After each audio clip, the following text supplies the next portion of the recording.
next, we have Claire Russell, who is the founder of Mental Health in Business. She's going to be talking to us about mental health as a catalyst for performance. Over to you, Claire. Thank you for having me. I'm going to be talking for the next half an hour about emotional intelligence, really through the lens of mental health and how emotional intelligence is a key ingredient really for mental health within a team setting. So for those of you that haven't met me before, I'm Claire Russell. I'm the CEO and founder of Mental Health in Business. We work with businesses of all sorts across all kinds of sectors, including tech. And our really everything that we do centers around the creation of psychological safety. So I was really kind of hanging on every word that Michelle said previously, particularly around psychological safety, because it's very much a golden thread that runs through everything that we do. So today I'm going to be kind of thinking about some practical strategies that are rooted in psychological safety and empathy, and how we can use those to foster environments within teams where people feel valued and they feel supported and empowered, so that they can bring their best selves to work and they can, it's about people feeling empowered really. There's some real world examples, some actionable tools that I'm going to share. And I think this session kind of really bridges the gap between leadership theory and then lived realities of working in a really high pressure environment and contexts. So I've packed as much as I possibly can into the short time that we've got. There's lots of things that I'm hoping that you're going to get out of the session. So I'm going to be identifying some of the core components of emotional intelligence and how they're really relevant to a team environment. Be looking at practical methods for creating psychological safety, and in order that kind of reduces feelings of anxiety and the risk of burnout, because we're seeing that increasingly again. I'm going to talk about how empathetic communication techniques can really help to enrich trust and collaboration and well-being across technical teams, and some simple interventions that really help to support mental health while, really importantly, sustaining productivity, because of course, that's super important in any organizational setting really. So I just want to start with a question. There's a few points during my session where I'm going to pose a question. Sometimes I might ask you to respond in the Q&A, and please do. And other times it's more of a personal reflection for you. And if that's the case, maybe you would want to jot down a couple of notes for your own benefit, really, to take away from today. So my first question is, sorry, I jumped ahead too quickly then. So how many of you have seen a really great product or project maybe fail because of people issues rather than technical ones? Use the raise hand function if you like. Just give me a show of hands so that I can see if that's something that that resonates for you.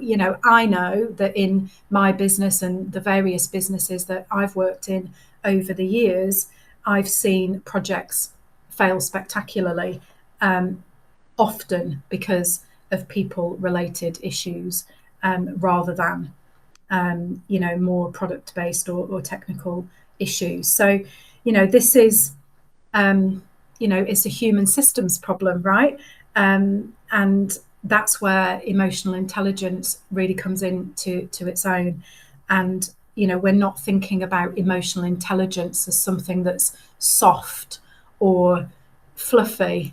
Somebody's just said in the Q&A, as far back as their first job, right? And I'm sure you can probably think of loads of examples since then. That is where emotional intelligence really comes into its own. And like I said, not as something that's cuddly and soft and fluffy, but actually a set of measurable skills that really help to drive better decisions, better behaviours, and as a result of that, stronger outcomes. So, in my experience, emotional intelligence is really built around 4 key domains, as you can see on the slide there in front of you now. So the first of those is self-awareness. What do I mean in this context by self-awareness? I mean having the ability to understand your own emotional state and see clearly how it affects your behaviour. The second is self-management, being able to manage our reactions, and I think partly that comes down to understanding the nature of thought.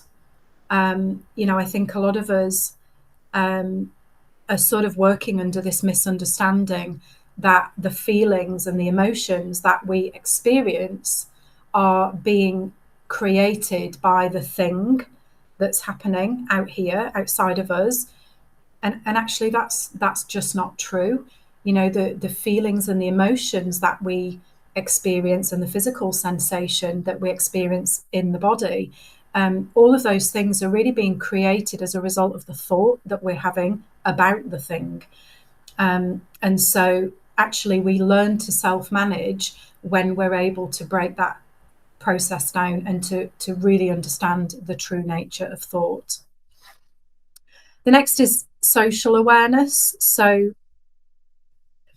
being able to identify and understand how others feel, even if they don't say it explicitly. So, we're talking about empathy, being able to put ourselves in other people's shoes, to get alongside them metaphorically, to see it from their perspective, even though that perspective might not be the same as ours, even though our circumstances, position, all sorts of factors might be different, being able to, just for that short time, put ourselves into somebody else's shoes so that we can see it from their perspective.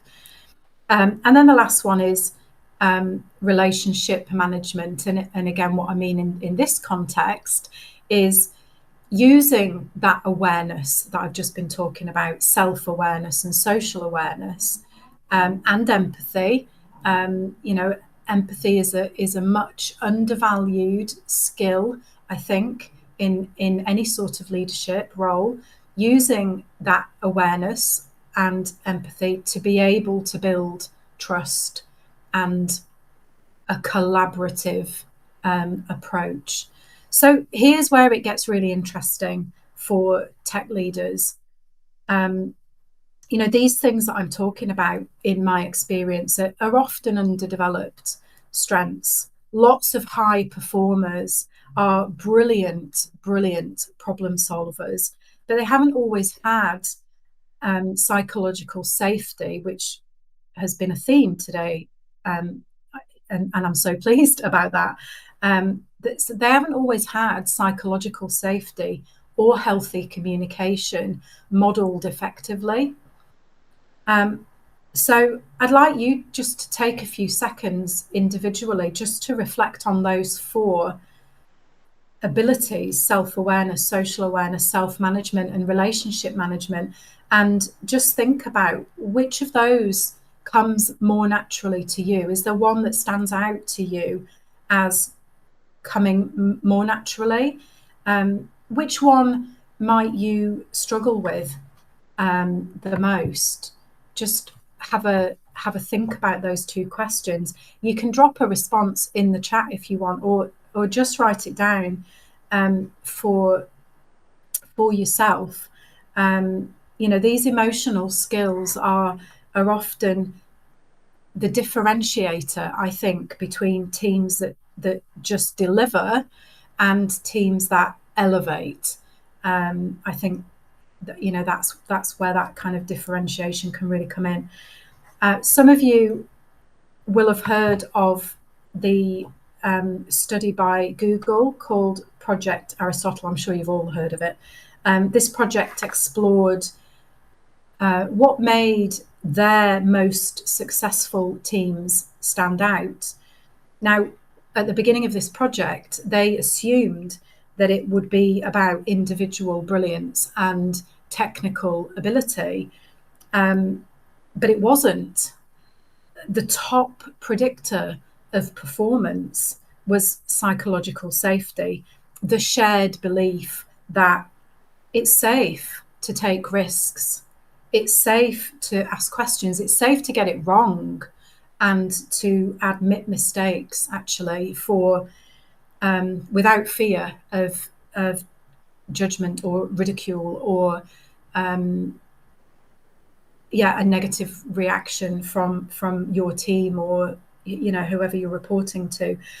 That finding has been replicated again and again and again across the tech industry, and I have no doubt that you can think of experiences that you have had where that's also born to be true, proven to be true in those experiences that you've had too.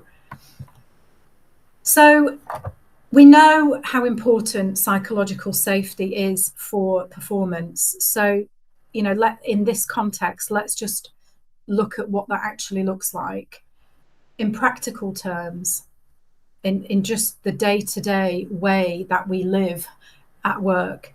It's a culture where somebody can say, I don't know, they don't know the answer to something, or where they can put their hand up and say, actually, I've made a mistake, or I think there's a better way of doing this, or I'm really struggling with this and I need some help.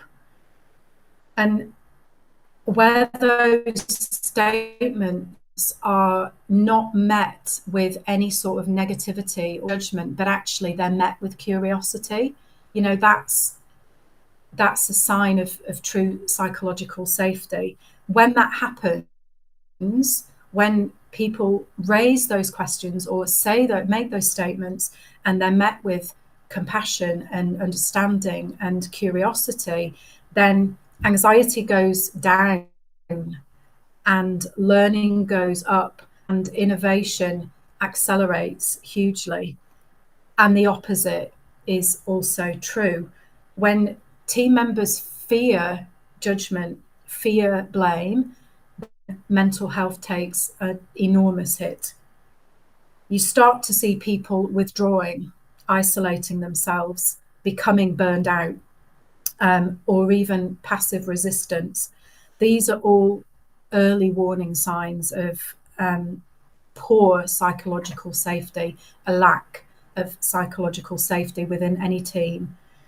In environments where deadlines are tight and change is constant and the pace of change, Michelle was talking about the frenetic pace of change. Safety doesn't mean being comfortable.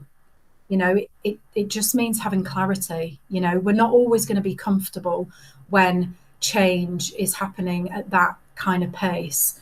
But we do need, in order to feel that we've got that psychological safety, we do need clarity. And respect and a sense of inclusion, that we're all in it together, we're doing this together. So think about your own team for a moment. Is there a question that people are afraid to ask, maybe, or a mistake that people would hesitate to admit? That's your signal that safety could be strengthened.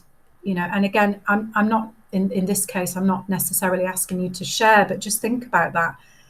Do people ask questions? Do people regularly put their hand up and say something's gone wrong, or I've made a mistake, or I've forgotten to do this, or I've got it wrong, whatever it is? Do they do that regularly? Because if not, then that's a warning sign, really, that the psychological safety isn't as good as it could be or as good as it needs to be. So let's move away from the why now and into the how. The most emotionally intelligent teams that I have come across and I've worked with over the years communicate in ways that build trust and therefore build mental well-being collectively and on an individual basis. And empathetic communication, for a large part, means listening to understand, not listening to reply or provide a solution. Studies from MIT's Human Dynamics Lab show the highest performing teams have roughly equal time talking and strong non-verbal cues of attention. So in other words, they listen really well and everybody gets airtime. And that's really important and not always easy to ensure that that happens, because in every team, there will always be louder voices. There will always be the people that always open their mouth and speak. And so, it's not easy necessarily, but it is really important that we make sure that everybody's voice is heard one way or another. So a really helpful model is, as I'm just showing on the slide now, particularly when mental health and well-being are involved, is called the NAME approach. We do love our little acronyms. So the NAME approach, and it's a really helpful way to have a psychologically safe and supportive conversation. So, if you've observed changes in someone, and it could be you've noticed a change in behavior or mood or appearance or work output or the way that they're communicating with other members of the team, any change from what is usual for this person, then it's about observing those changes and raising those gently. So that's the start of the process, and reflecting those behaviors or whatever it is that you've noticed. So the A is ask. So using open questions, compassionate questions like, how have things been for you lately? And of course, there are many, many other examples, but, importantly, not closed questions, because if we ask a closed question, you're likely to get a fairly closed response. The next step in this very simple process is mention support. So, if it feels like this person needs support in some way, whether that's with work, whether it's managing workload, or whether it's needs support with a work-related issue, or whether it's more of a personal mental health or well-being issue or something else, discussing what that support might be. Whether there's somebody else in the organization that can help them, or whether it's external resources that we're going to signpost to, or whether some of your organizations will have things like employee assistance programs that you can signpost people to. So mention the support. So that's the M. And then the last step in the NAME process is encourage. So it's really important to reinforce the person's strengths, reinforce what is good, what is positive, offer follow-up, and really normalize seeking help. And that piece around offering follow-up, whatever the issue is, whether the issue is work related, or it's a mental health related matter, or it's a personal thing, whatever it is, it's taken a degree of vulnerability for this person to open up on whatever the thing is. And so if we don't offer a follow-up, then we can leave that person feeling really vulnerable. So there's real value in making sure that there's some sort of follow-up, so they're not just left there in that vulnerability, wondering what on earth is going to happen next. So this model, so simple, right? But it helps to keep communication human-centered centered on this person, this unique individual person in front of you. And it really ensures that care for well-being becomes part of everyday leadership, and it's not just a crisis response. And that's really important. I've worked over the years I've been doing this work, my business, we've worked with hundreds of different organizations. And, what I have seen a lot is, businesses springing into action when there is a crisis, yes, and that's great and that's needed. But we need to go further than that. We need to ensure that care for well-being is a part of the fabric of the organization. And that all ties in with psychological safety as well. So communication isn't always about avoiding what is uncomfortable. Sometimes we do have to tackle things that feel uncomfortable, and that is a very important aspect of emotional intelligence. But we do that in a way that's open and honest and clear and caring. So I'm going to share another model. If you, and this I think is particularly helpful if there is a difficult conversation to have, or a problem that you need to address, or a challenge that you need to tackle. So it's called SBI feedback, and again, it's just a dead simple acronym. So the S is situation. So very clear terms describe the challenge or what has happened. B is being very clear to describe the behavior that was observed, not your interpretation of it. So sticking to the facts is really important. And actually, we can find that quite difficult because, of course, when we're looking at any situation, we're looking at it through the lens of our experience, right? And our feelings and our frame of reference. And so it's important, and it's a very important aspect of emotional intelligence, and also a really important aspect of leadership, that you're able to focus on the facts rather than your interpretation or your feelings about it.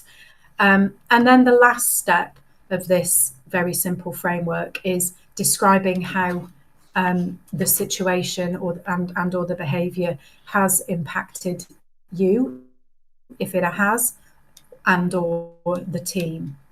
So I'll give you an example. So in yesterday's sprint review, when you interrupted Sam several times, so in yesterday's sprint review, that's the situation. When you interrupted Sam several times, that's the behavior.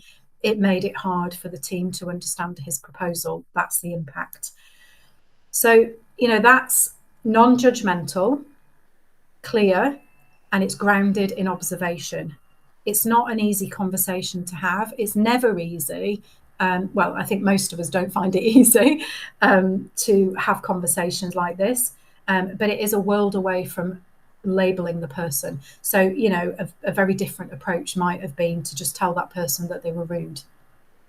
And of course, that's inherently judgmental and is going to create a barrier between you and the other person. So let's put this into practice for a moment. We're getting close to the end of the time that I have. So I really want you to put this into practice for a moment. Think of a recent conversation where you have had to either give feedback to someone or raise a concern. Which of those models might have been helpful? So it could have been the NAME framework or the SBI framework, and why. Just have a think about that. And if you do want to share anything in the Q&A, then I would love to hear it. I'm conscious that we're really getting close up to the end of my time. So one last thing really that I want to leave you with.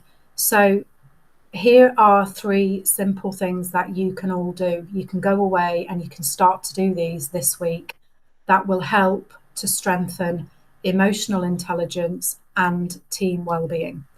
So start your meetings, your catch-ups whatever it is, with emotion check-ins. So start there first before you dive into, everything else, the work-related issues. Ask how they're feeling. It helps to normalize emotion, and it also helps to surface friction really early and quickly. Do psychological safety rounds when you get together as a team. The next time you're together as a team, ask people, what risk did you take this week? Open it up for people to talk about where they've taken a risk or they've made a mistake or something like that. It really helps to reward vulnerability and curiosity, and again, huge contributor to then creating greater psychological safety. It kind of ripples out, really.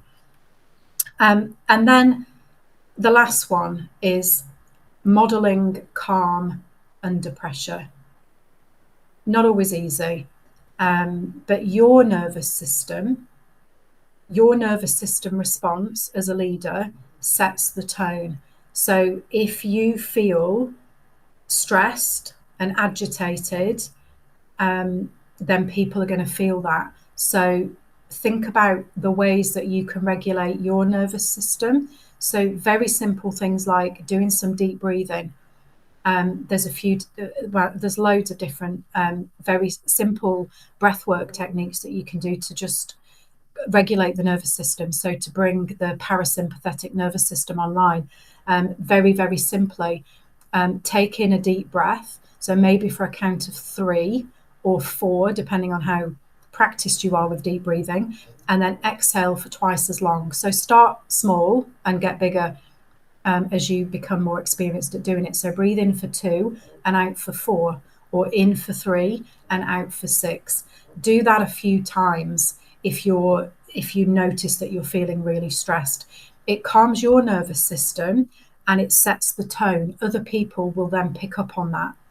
When leaders are able to regulate their stress response visibly and calmly, it cascades. Other people will follow suit. Those things might sound small, but small is always better because it's sustainable for you as a leader. Plus, all of these actions that I've just talked about, especially these last 3, create ripple effects.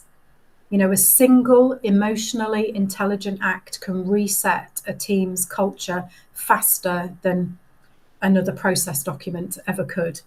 So there's been a lot packed in today. I'm conscious that I'm right up to the wire in terms of time. I would really love you to make some sort of commitment to action. What is one thing that you can do this week to strengthen the emotional intelligence in your team? Share it in the Q&A if you feel to. If not, write it down for yourself. But go away with a commitment to doing something that's going to help to strengthen the emotional intelligence in your team. So that is everything from me. I can see a great suggestion that just came in. So somebody's just said in the chat, they found remaining calm under pressure to visibly cause senior leaders stress when they're expected to respond to for you to crack under pressure. Right. Yeah. I mean, it's not easy staying calm when you're in a really pressured environment either. But those simple things that I was just sharing there can really help to bring that feeling of calm. Absolutely. I thought that was a great call to act as well, Claire. I'll be scribbling something after this. I think we've got time for one very quick question. And we've got a great one from Bruno. His team is distributed between 2 sites. So obviously he can make small talk and pick up on the cues locally, but how can he manage that with his other team, which is not nearby? Yeah, I mean, it's a great question, and it's a question I've been hearing, a lot since the pandemic, right? Because well, we don't need to go over all that, but yeah, it's been a question I've been hearing a lot. Look, it's the same principles, really. It's just make sure that you are getting those regular opportunities to catch up with those people, even if you have to do that remotely, and start those meetings and those catch ups and those conversations with a question about well-being. If you do that, you just normalize it. You normalize the conversation. It becomes part of the fabric of who you are as a team and how you work as a team, and that psychological safety. That becomes the norm. Yeah, I think if they learn to expect it, they'll start to absorb it. Yeah, that's it. Yeah, brilliant. Okay, thank you very much, Claire. That was brilliant.